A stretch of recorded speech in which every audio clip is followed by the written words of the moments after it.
Good afternoon, everyone. It's good to be back. I see some familiar faces already. Henry, thanks for being on live. We're glad to have you. Max, good to see you back. Sean, Christy, Sarvi, and Marcus from Grenada. Good. Let's look at a page together and get right into the content. You'll see two versions. I'm asking the audience, and I know you're just still sort of logging in, but go ahead and tell me which one of these pages do you think produces the highest conversion rate, A or B? Let me see you vote. A would be on the left side, B would be on your right side.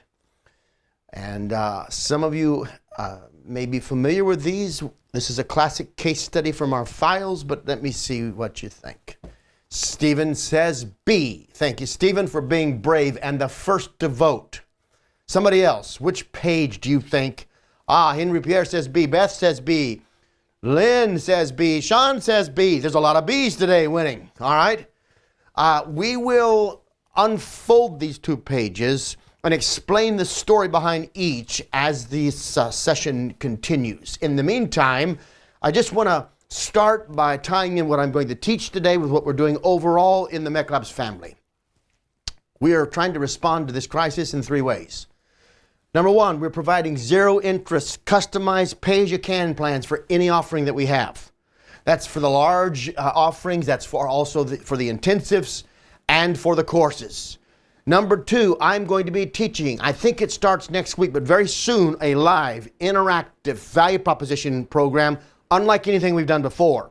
It will be in a private network like Zoom. I'll be able to see your video, you'll see mine, and I'm going to teach and apply the value proposition and what we've studied all of these years from running 20,000 plus treatment experiments. We're going to apply that into the current context, into the situation we all face, including how to refine and adjust your products so they're more powerful in today's challenging circumstances. The third thing is we're releasing an emergency quick win package that can help you spike revenue. And this is based on an intensive accelerated timeline. We've cut the time to results in half for this to help businesses get faster to high performance. These are our three ways. We will make it work for you. That's the point. Indeed, if you're a marketer and you've lost your job, we will give you a sort of a pay as you can, pay what you can plan to help you get into the value proposition course as long as we have available seats. Right now, you need to see that link if you're interested and respond rapidly because we have 6 seats left. We only announced it last week and we have 6 seats left. So we may try to expand seats. If not, that's what we'll be working with for this first go round. Let me take you to the technical definition from our value proposition course on anxiety. It is a psychological concern, distinguished from something we call a psychological resistance. This is termed friction, and we'll come back to that later. What we're going to be thinking about is how to understand anxiety in today's context and how to overcorrect for it, how to solve for it. You'll see a headline I'm sharing with you. America has plenty of toilet papers. Stocking empty store shelves is the hard part.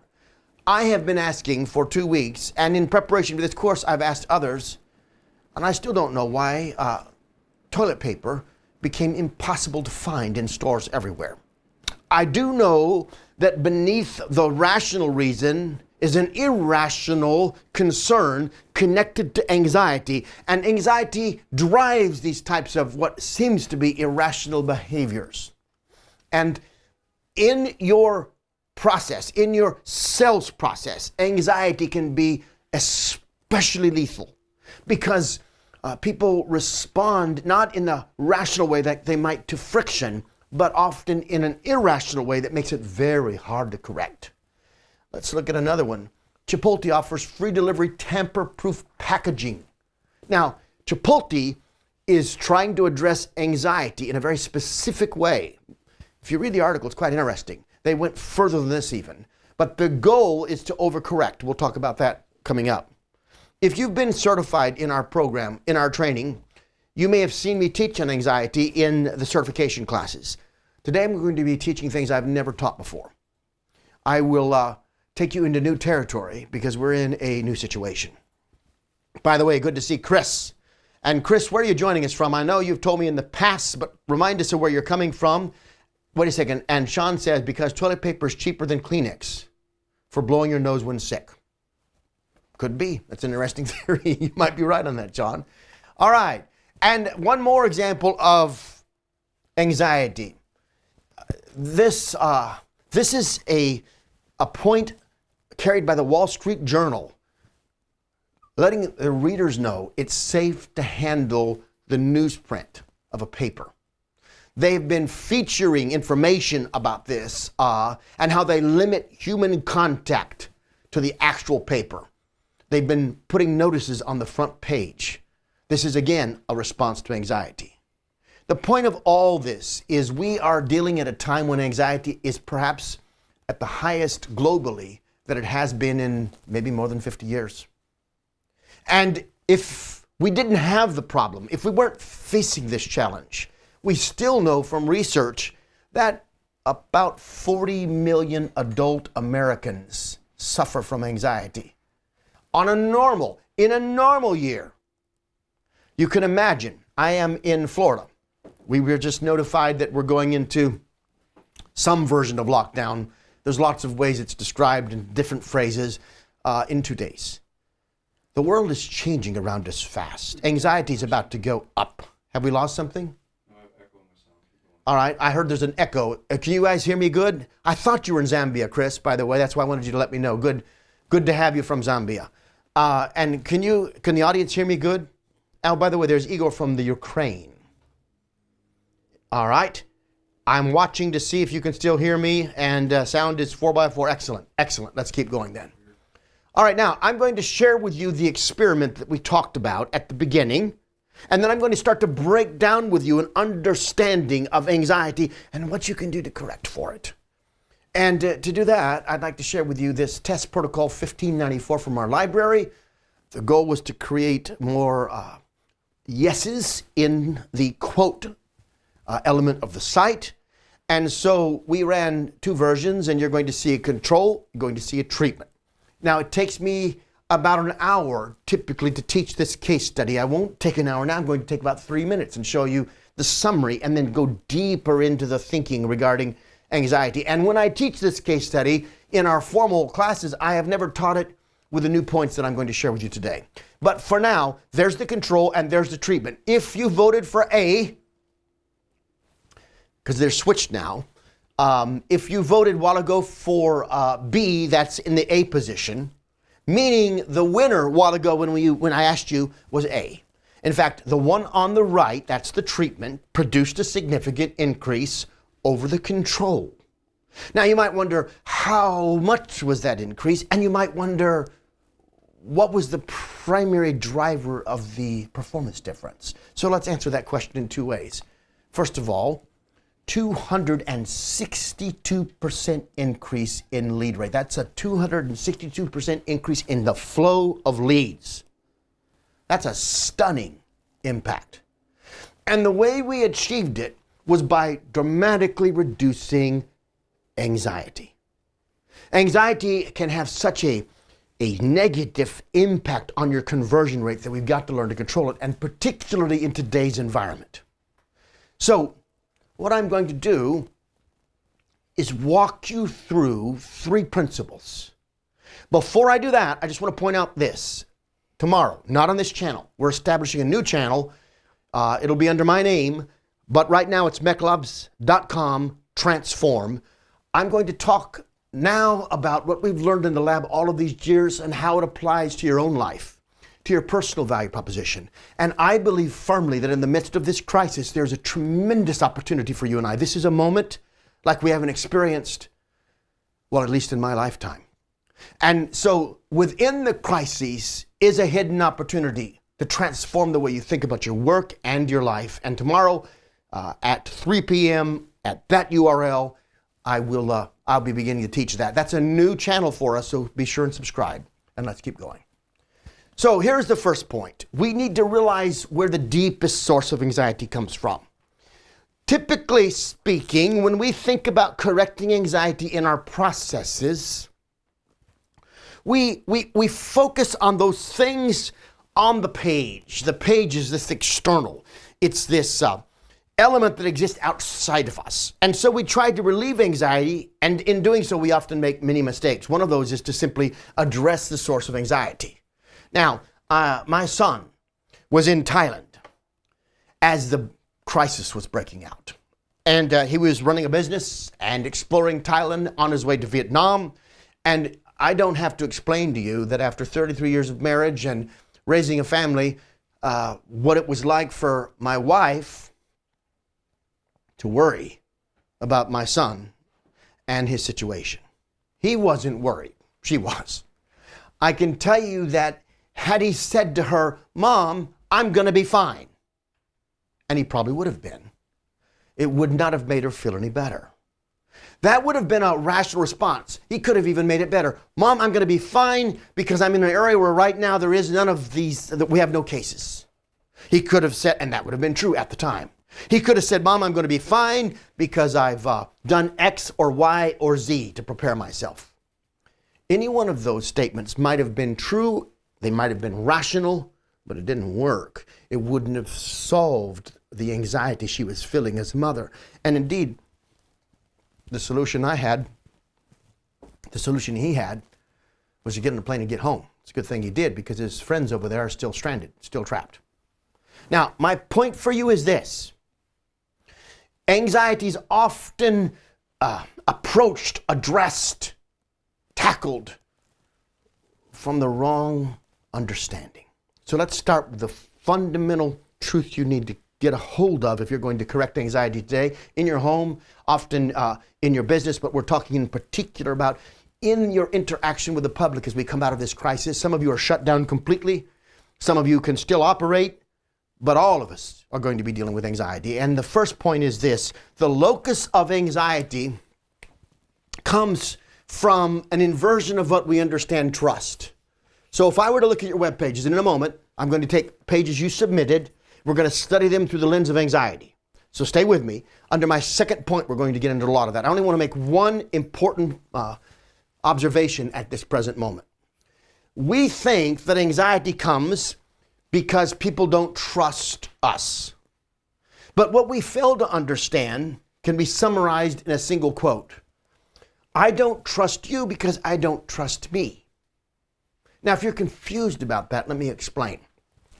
A person who feels like they don't have enough knowledge to make a good decision is much more likely to be anxious. And anything you do that stimulates greater anxiety is going to be amplified by the fact that not only do they not trust you, but they don't trust their own ability to discern or to judge your offering. So while we sometimes think that anxiety is out here causing a problem here, it actually comes from in here as we try to perceive value there and understand the risk. At the heart of the kind of anxiety that could destroy your performance as we get out of this tough situation and go through the year, a part of the understanding that you got to get your mind wrapped around is that a lot of people don't trust you because they don't trust themselves. And what I mean when I say they don't trust themselves, they don't trust their ability to make the right decision. Let's keep going, because that leads us to where it starts to get interesting.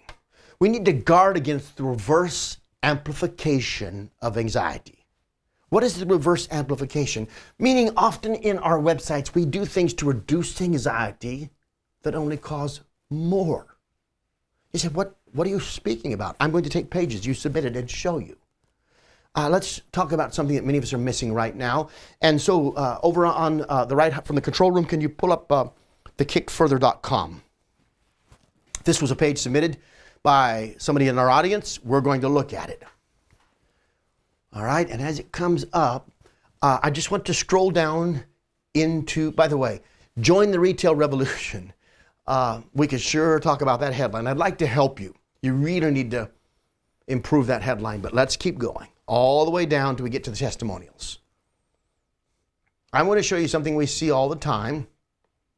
There's one right there. And I think I see a quote. All right, keep going. I think there's more down below that. Keep going. Find the testimonials on here where they sort of shift further.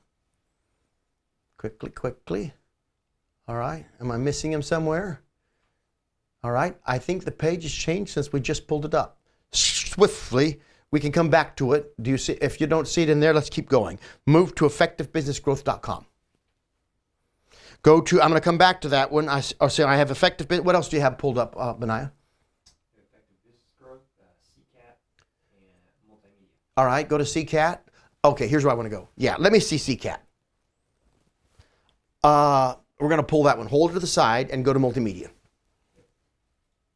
Good. All right, so here's one. Here's an example. I want you to watch that, and I want you to keep the CCAT up. And now, how many of you are using testimonials on your sites right now? In the audience, if you're using testimonials on your page, somebody give us a URL to look at very quickly. Because I want to go to a live one. I'll come back to CCAT. I'll come back to job test prep in just a moment. And let's swiftly look at a page with testimonials. As you're pulling those up, and you can find them, but now you feel free to pull one. I want to talk to you about the problem that I see. Over and over again, testimonials are being laid on a page, and this is our attempt to tell people that it's safe to purchase from us, or that our product is really the right product for them, or any number of points we're trying to make that we try to make through the mouths of someone who has been in experience of our value proposition, and it moves in the right direction. But testimonials, and by the way, I'm watching the audience as I talk about this. If you have a URL with testimonials, just a page, I want to talk about that one. So pull that one up for us, or submit a URL with that for us while I keep going. I think the page that I originally pulled has changed since yesterday, and thus the testimonials are gone that I wanted to use as an example for you. So you may have in the audience one, any page, it doesn't have to be yours, that has testimonials so we can talk about how to do these right. But am I missing something anywhere down here? Yeah, they were, it was a rotating testimonial piece that's gone right now. All right, so Max Marker just submitted a URL. Let's go there. It probably came in through chat. We'll pull that page up. As it's coming up, I want to talk to you about the problem with testimonials. Kierkegaard, the philosopher, said, the more evidence, the more doubt. Every time you give someone a piece of evidence, you give them a reason to doubt. And what's happened with testimonials is they've become so common, and they are often used in such fraudulent ways, people don't trust them anymore. Now, there's a way to use them that's powerful. In fact, there's two principles, which we're going to learn in just a moment, that would change how you currently use testimonials. And I'm just going to put these two on the board to sort of prepare you. P-O-E. And then I'm going to give you a second one right here. H-O-E.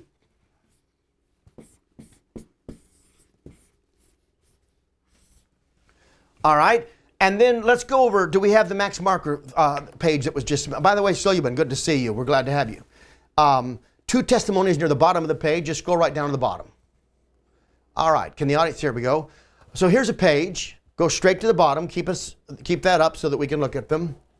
I don't know what pointing to the ceiling means. I got all of them in the back of this room pointing up, all right, as they're pulling it up where they can mark on it. Scroll back down. All right. There you go. All right. Wait, there's a testimony right there. Okay. Now scroll on down. We'll come back to go all the way down to the bottom. Okay. Is this the testimonials? Is this the Max Marker page? All right. Where's the testimonials, Max? Is it right there at the bottom? Those two? Okay, but I pulled to the bottom. Wait, what is this, Max? Let's stop at that one right there. I had no clue that it would be such a life-changing experience. After 3 months of following, am I pronouncing it right? My Viome recommendations, I felt a complete improvement with how I felt.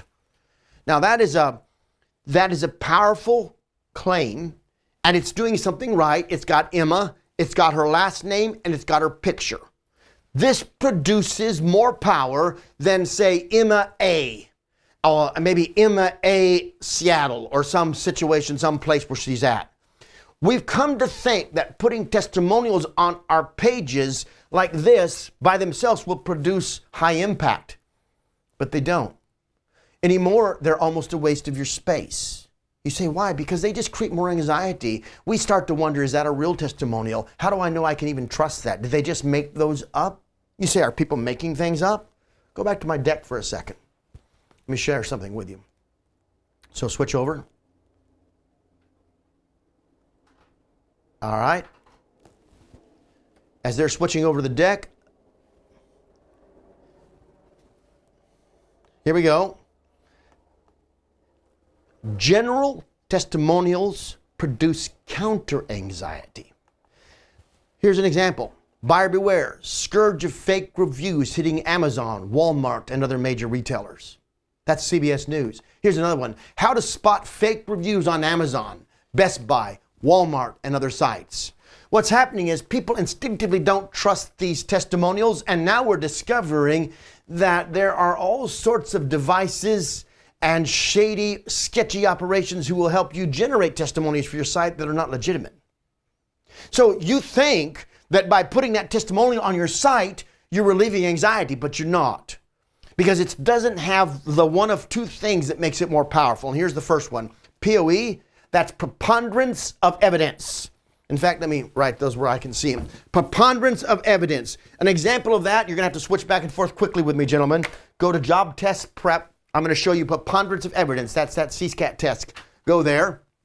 A preponderance of evidence is when you absolutely overwhelm them with the amount of evidence. It's like coming into a court with a big, thick stack of evidence in your hands.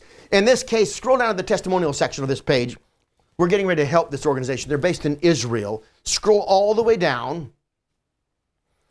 Keep going. Yeah, faster. To the bottom. All right, underneath this long copy page, testimonials. Keep going. Keep going. And then look at this. This goes on forever and ever. Look at all the numbers. 1, 2, 3, 4. See the 9 pages? Click on one of those numbers. Click on 4. There you go, all the way down. Click on number 4. Just more testimonials. 149 reviews.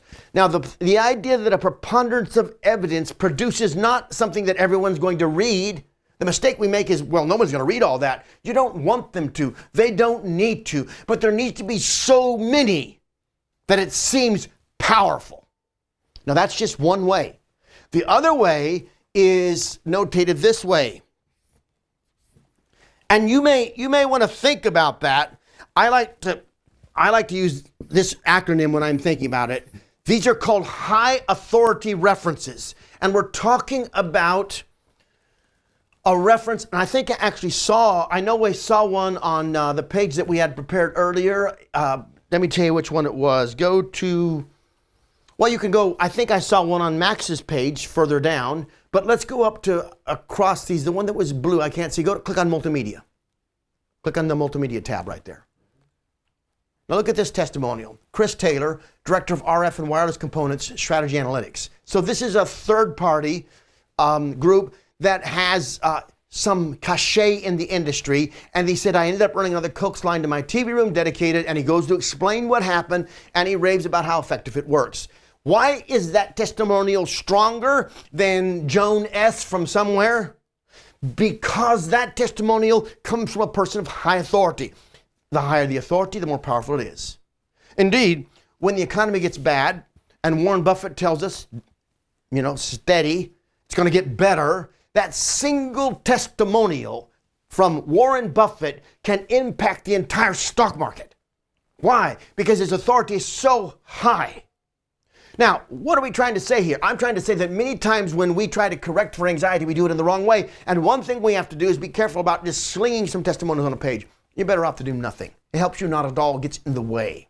There was a time when any testimonial was strong, but there was a time when you could sell snake oil and the plants took a city block just to keep making it with all of its claims to cure everything from deafness to neuralgia.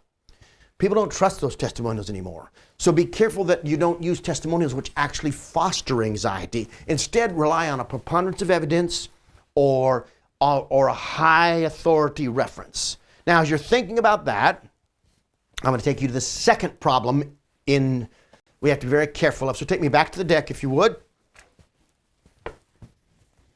And as we're going back to the deck, I'm going to share with you another challenge. All right, so we've said general testimonials produce counter-anxiety. We've also said, and are about to say, sales claims produce defensive anxiety. Now, what's the difference? And what do you mean when you say a sales claim produces defensive anxiety? Let's go back to one of the pages in just a moment. We're going to look at it, but I'm going to first tell you the third piece, which is all positives create negative anxiety. So both sales claims and all positives. Now, take me to one of those web pages. Let's look at the one that Max submitted. All right. So we're going back to the deck. There we go. And then as we do that, let's talk about the page. So scroll down from the top of the page down. Okay, let's go all the way up. All right, scroll down further. All right, keep going. Keep going. Okay, if you were to go through any page, in fact, if you're in the audience and you can pull up the page that you have, pull up your own web pages as we're looking at these pages, and you're to take a marker and move through the pages and mark everywhere where we make claims that we don't actually substantiate, they're just general claims. In fact, let's try something, because we can talk about it here. Gives you a more holistic view of health of your microbiome. You provide a deeper level of clarity. Let's just stay on this piece right here. Let's just stay right here. Let's annotate. Are you ready? All right, so I'm going to have you watch as we identify claims. So Benaiah, let's take empowering insights today for a healthier tomorrow. All right, put that in orange. Now mark a line through every word, because Viome gives you a more holistic view of the health. That's this. Go through there. All right, so that's a claim of your microbiome, but we'll keep it. You're provided here we go, a deeper level of clarity and insights than is possible with other tests. So just cross through all that. All right, go to the next line.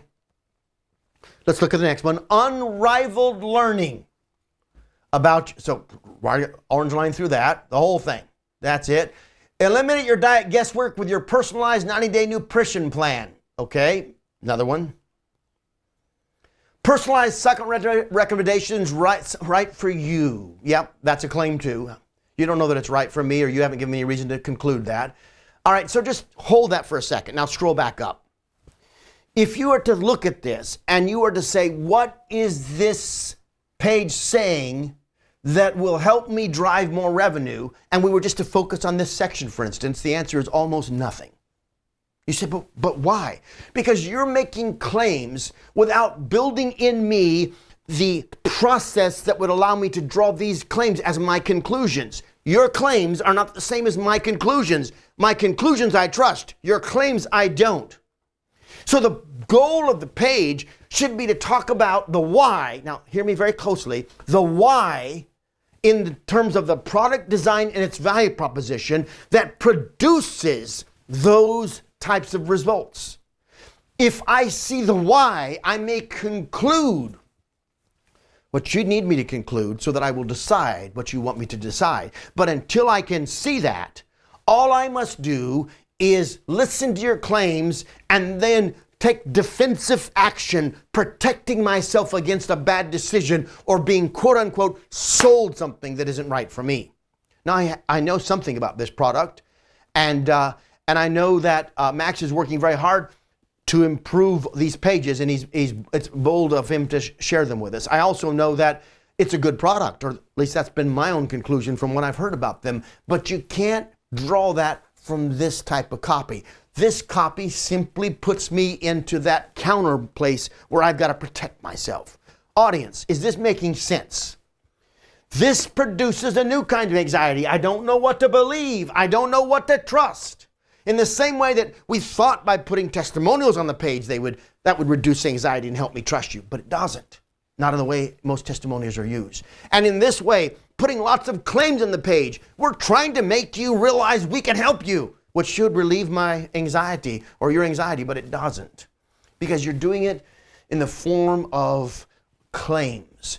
And we're always in defensive mode when people make sales claims. All right? And Sean just put his finger on the third thing I want to talk about. And rather than go here, let's go ahead on back to the deck. Take me to the deck. Yes, Don, this is Don Sturgill. You foster conclusions by putting observations in front of me that allow me to conclude. I've taught this in the past, but what you want to do is arrange the signal sets of the page to produce an observation set that naturally leads to a conclusion. And that conclusion, A, that I can trust you, A, that you can help me, etc., produces a decision. And that decision, of course, is accompanied by the buying behavior. If it isn't, it's not really a decision. And that decision comes with a set of expectations. And I've taught that in the past. I don't want to reteach it now, but I do want to suggest to you that often these claims and these testimonials just compound the anxiety I had when I got to your page. Now, I'm going to skip forward in the deck again to these three key pieces. General testimonials produce counter-anxiety. Sales claims produce defensive anxiety. And all positives create negative anxiety. What is an all positive? That's a page that all it tells you is that it can do everything and it does it better than everyone else. It's just like a person. A person that's never vulnerable, that never tells you what they don't know, or that pretends to be invincible, is not a person you naturally trust. Tell me what you can't do, and I might believe you when you tell me what you can do. The problem with our pages are they're not just braggadocious and egotistical, but the language of marketing has become the language of sales. That's a terrible, terrible mistake.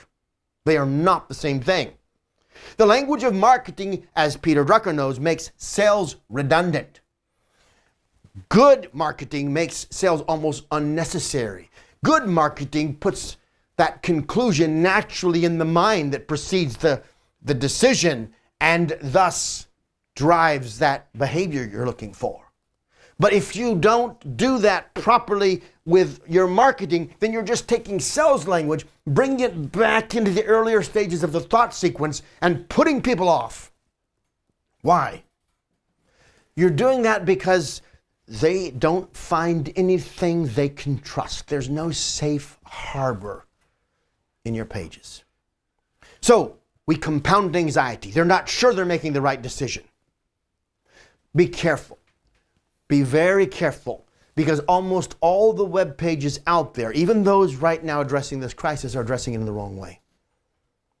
Claims, by the way, haven't been very well received even by the general population. Evidence that produces conclusions is the only way to change the behavior that's going to flatten the curve of the virus.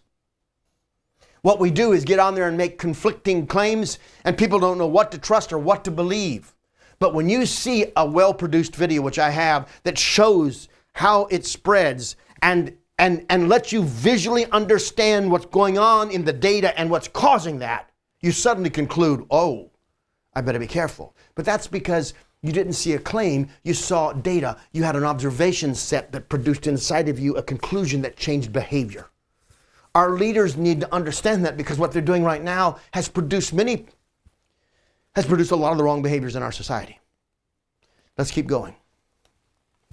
So, thanks, by the way, Henry. I need that today. We need to realize the deepest source of anxiety. We need to guard against the reverse amplification of anxiety. And finally, we need to learn how to treat classic purchase anxiety. Now, by the way, can I just stop? Tomorrow, what you're going to discover is everything we talk about in commercial application, we studied in our lab so that we could apply it in our own lives. All these years, almost 30 years, so far I have lectured one time at Harvard. It's called Chosen. I can get you a copy of the lecture if you're interested, where I just started to discuss what we discover in the lab and how it applies in your ordinary life. Tomorrow we begin to think about what we've learned these 30 years, and I'm not plugging it. There's no money involved. I have nothing I'm selling tomorrow. I'm talking about it because I believe in it. I'm talking about it because I have waited so long, because I had to raise $138 million in actually just make it, and money that I could plow back into the research program so I could unpack what I think is at the essence of growth and transformation. And we're going to talk about some of that tomorrow. I think so much of what we see in the self-help world doesn't help us. And tomorrow's a chance to think about, in the middle of this virus, could I find a kind of personal momentum that could transform my life long after this crisis has passed? We'll talk about that. Then I'm reminded of it because anxiety, the way we're talking about it now, applies to many other areas. All right, now, we saw this earlier, and I'm just going to show you two examples. This is in the value proposition course. You need to get in that course. I'm going to teach this in depth, and I can only take two pieces. I can't take an hour to unpack just this case study, for instance. But I'm going to take you from that 262% gain and tell you two examples of how we identified anxiety and corrected it. I have time to do that. So here's the first one. I want you to notice at the top of the original, you see that little box at the top? That was in the control, and the bottom is the treatment. A representative will get back to you shortly. Now that sounds very nice. We're going to help you. In a sort of denotation, that's what it says. But the connotation is something very different. And every great marketer must understand the difference between denotation and connotation. It's the difference between actuality and perception. In this case, they think that someone's going to get back to help you shortly. What we hear is a salesperson is going to pester us and bother us and cause difficulties. Now, I say that because when we change that to give them the same information in an instant quote that didn't even require them to talk to somebody yet. You say, well, but that blew the whole process. No, we got more leads, more opportunities, more revenue. All we did was establish more trust in the sequence of thought before we asked them to interact with a person. And by providing that information in the way you see in the box beneath it, we relieved enormous amounts of anxiety, and thus trust grew, and thus we saw a 262% increase in performance. Now, Don asked me a question. Don, I'm going to come to your question in just a moment. Each of these form fields represent a similar degree of effort and of friction, except for one. Audience, I'm asking you a question. Take a look. Take a look at this box. I've seen some interesting comments coming in the chat feature, and I'm going to talk to those just before we leave. But come back to here. Where is one of those form fields different? If you count them, let's count them. 1, 2, 3, 4, 5. I think it's 6 from back here. It looks like 6. So there are 6 form fields. 5 of these we would classify as friction. It's some could have some anxiety, but primarily friction. Just the length of the form has friction, psychological resistance. I don't want to do it. I don't want to take the time. I don't want to invest the energy. Don says number of employees. I would say number of employees could create some friction, but the biggest source of friction, keep going, let me see, company name. We've tested this, and when we changed this, we saw a huge result, so I'll share it with you. It's actually a different form field. Don just said it, the phone number. People are far less likely to give you your phone number than an email address. Yes, we don't want to give you email. Yes, we're tired of spam, but phone is worse. And I would say email has some friction and a touch of anxiety, but the phone number is high anxiety, and it produced a negative impact. By changing when we asked for that information, we saw a 262% increase. I'm working right now with one of the biggest brands in America on the same thing. And I'm working with an insurance company, and we're talking about when to ask for the phone number and when not to. And the entire experiment hinges on that. The point here is not about phone numbers. The point is that we've got to be careful to understand when what we're asking for produces that anxiety that rises up in the individual and blinds their judgment. Because that's what happens. And thus, even if you are the best solution for them, they don't realize it, and you miss out on the opportunity to help them. So, Don asked a question. I'm going to answer that question. Flint, would you say our blatant desires are tied to our subconscious existential anxiety? Don, I would say the word existential is one of the most misunderstood words in philosophy. It comes from Kierkegaard, and I would say Kierkegaard is perhaps one of the most misunderstood figures in the I would say the last 400 years of philosophy. The French continentalists and the whole continental philosopher group took Kierkegaard's work and turned it into something he wasn't even trying to say. So I would have a problem with the way existential anxiety is talked about, and I won't go any further except to say blatant desires may arise from that, but now you're moving from Kierkegaard over into Jung. And it's a conversation we could have on tomorrow's program, but not on today's. It's a good question. Stephen says the goal of going to the website is to avoid a salesperson. For the majority of site visitors, there's a lot of truth to that. So when you start talking to them and personify your website with the language of a salesperson, you just create greater anxiety. All right. I appreciate everyone's participation today. I know it's a tough time around the country. We've got to learn to deal with anxiety so we can get back on track. We will get through this. And I'd like to move through it with you, with a community that we're building of people here that are joining us. I'd like to know you on the other side of this. I'd like to look back on this and talk about the lessons we learned from this. One thing's certain, this too shall pass.